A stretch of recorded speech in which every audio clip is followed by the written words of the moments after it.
प्रश्न 1, निम्नलिखित संख्याओं को मानक रूप में व्यक्त कीजिए।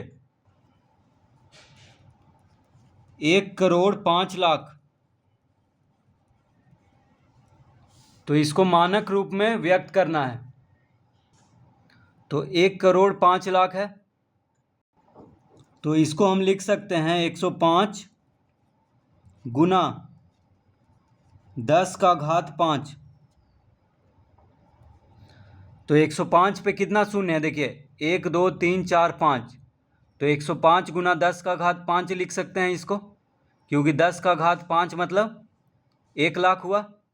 1 पे 5 शून्य, तो 105 पे 5 शून्य है। देखिए 105 पे कितना शून्य है, 5 शून्य है, तो इसको लिख सकते हैं 105 गुना 10⁵5। अब मानक रूप में व्यक्त करने के लिए इसको दशमलव में लाना होता है, ठीक है। तो 105 को हम दशमलव में लाने के लिए क्या करेंगे, 105 को 100 से भाग देंगे अपने मन से।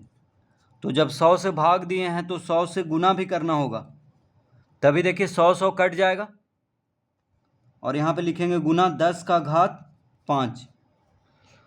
तो 100 से भागा क्यों दिए हैं 105 को, क्योंकि मानक रूप में जब व्यक्त करना है तो 105 को दशमलव रूप में लाना होगा, तो इसीलिए 105 को 100 से भाग दिए हैं, तो 1.05 आ जाएगा।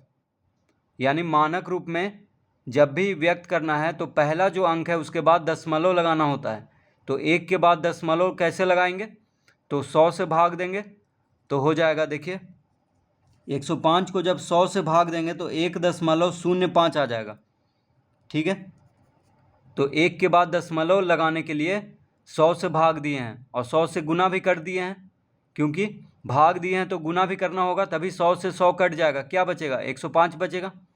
इसीलिए जब भाग देना है तो गुना भी करना होगा। अपने मन से जब भाग दिए हैं तो गुना भी करेंगे, तभी दोनों बराबर होगा।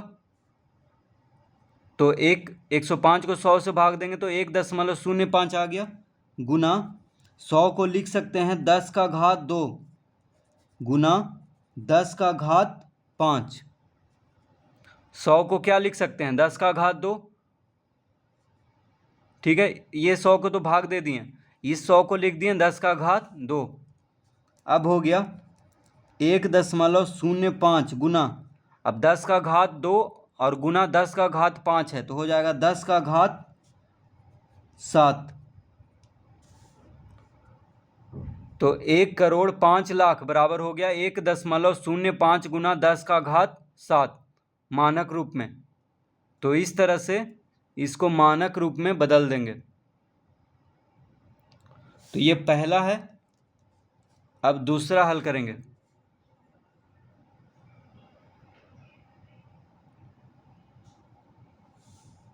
दूसरा 0.0000103, तो इसको मानक रूप में लाना है। तो इसको हम लिख लेंगे 103 बटा 1 2 3 4 5 6 7, यानी 7 शून्य इस पे। तो 103 बटा 1 करोड़ लिख लेंगे। देखिए 0.000000103 है, तो इसको हम लिख लेंगे 103 बटा 1 करोड़, क्योंकि दशमलव के बाद 7 अंक है। देखिए दशमलव के बाद 7 अंक है, 1 2 3 4 5 6 7, दशमलव के बाद 7 अंक है, तो 1 पे 7 शून्य देंगे बटा में, तो 103 बटा हो गया 1 करोड़, ठीक है। दशमलव हटाएंगे तो बटा में 1 पे 7 शून्य देंगे, क्योंकि दशमलव के बाद 7 अंक है, तो 103 बटा 1 करोड़ हो गया। तो अब हम इसको लिख सकते हैं 103 बटा, अब देखिए 1 पे कितना शून्य है, 7 शून्य है, तो 10⁵7 लिख देंगे, ठीक है। तो 103 बटा 1 करोड़ को लिख सकते हैं 103 बटा 10⁵7। तो 1 करोड़ को 10⁵7 लिख सकते हैं। इस तरह से अब इसको लिख लेंगे 103 गुना 10 का घात -7। 10 का घात 7 है, ठीक है। 10 का घात क्या है, 7 है, बटा में है। तो जब इसको ऊपर लाएंगे अंश में तो 10 का घात -7 हो जाएगा, यानी 103 गुना 10 का घात -7 हो गया। तो इस तरह लिख लेंगे इसको। अब देखिए, अब 103 को हम दशमलव रूप में लाएंगे, क्योंकि मानक रूप में लाने के पहले, मानक रूप में कब आता है, जब इस 103 को यानी इसको भी दशमलव रूप में लाया जाता है। तो 103 को दशमलव रूप में कैसे लाएंगे, तो 103 को 100 से भाग देंगे, क्योंकि पहला अंक के बाद दशमलव लाना है। तो 1 के बाद दशमलव लाने के लिए 100 से भागा देंगे, क्योंकि 103 है यानी 1 के बाद 2 अंक है। तो 1 पे 2 शून्य देंगे तो दशमलव में आ जाएगा।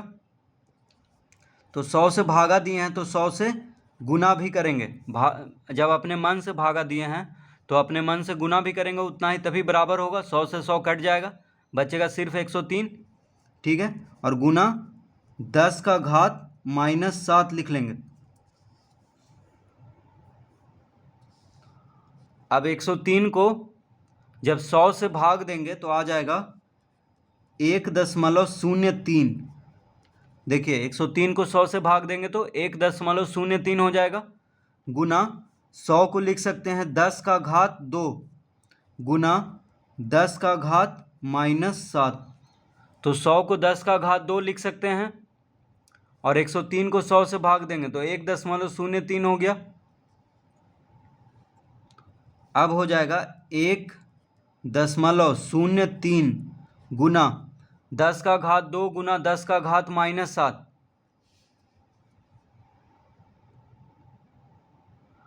तो गुना में है, 10 का घात 2 गुना 10 का घात -7 है। तो गुना में घात को क्या करते हैं, जोड़ लेते हैं।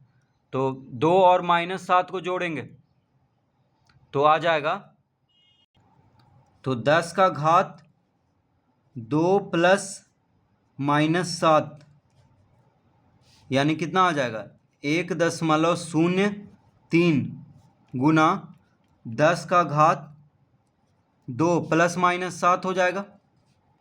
तो दोनों घात को जोड़ेंगे क्योंकि गुना में है, तो 2 और -7 को जोड़ेंगे तो प्लस माइनस क्या होगा, माइनस।